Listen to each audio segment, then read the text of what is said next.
conclure une séance aussi riche, c'est pas facile. Mais je vais commencer d'abord par une première conclusion.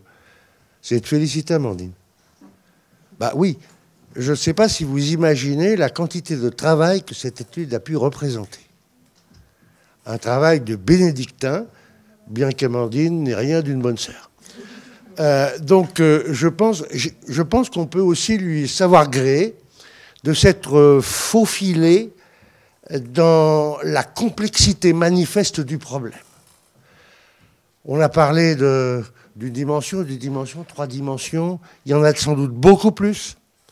Car, et ça n'a pas suffisamment alimenté les réflexions de beaucoup de gens, y compris les instances politiques ou ceux de la santé publique, c'est qu'on n'est pas dans une logique linéaire. On est dans une logique systémique.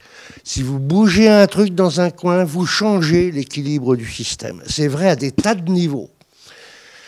Alors, moi, en dehors du fait que j'ai beaucoup apprécié le topo, dont je sais d'ailleurs qu'il est incomplet, puisqu'il y a encore plein de boulot à faire, et qu'elle va remettre la gomme l'année prochaine pour analyser un an après, ce qui nous fait bien plaisir qu'elle se soit accrochée à ça et qu'elle l'ait pris à cœur.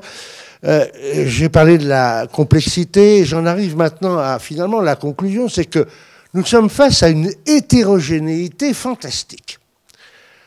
Pratiquement, c'est du cas par cas. D'ailleurs, vous l'avez dit dans ce que vous proposez aux patients, c'est presque du conseil personnalisé où il faut tenir compte de toute une foule de facteurs, ce que les cliniciens savent bien. D'ailleurs, entre parenthèses, nous, on sait très bien que le premier enfant ou la mise à la retraite sont des circonstances déclenchantes banales de la prise de poids. On le sait ça depuis des années, comme beaucoup d'autres, hein, comme le divorce, le mariage, la mort d'un parent. Enfin, il y a plein de circonstances comme ça. C'est intéressant que Amandine ait pu isoler des typologies.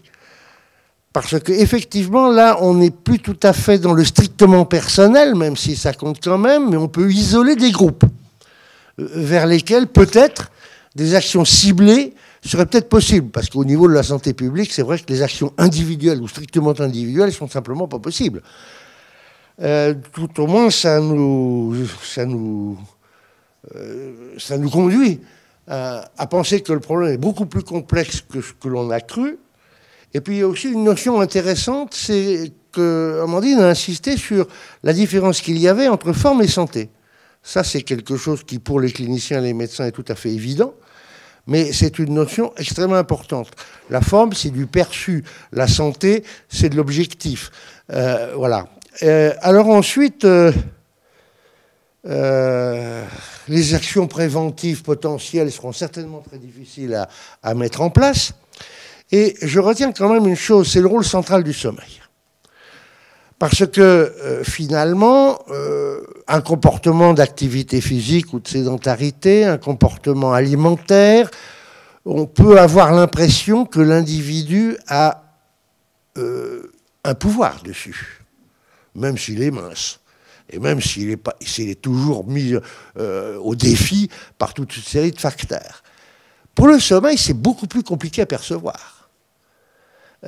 Mais on voit bien qu'à partir du sommeil, les liens que font les gens ou les liens que nous, les biologistes ou les sociologues, nous faisons entre ces différentes dimensions, le sommeil, c'est central.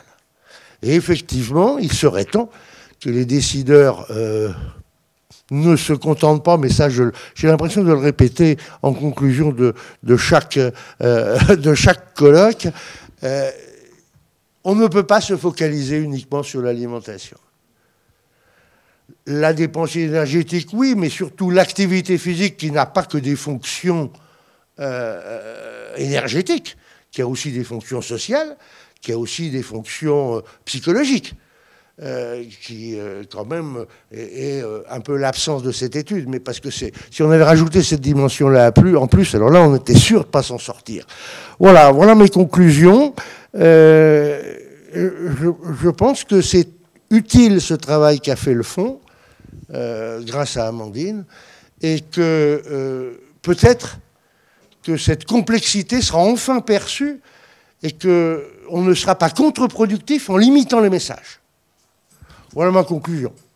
Alors, bougez-vous, hein, parce que depuis 2 heures que vous êtes assis, à moins que vous ayez beaucoup gigoté, c'est pas bon pour votre santé.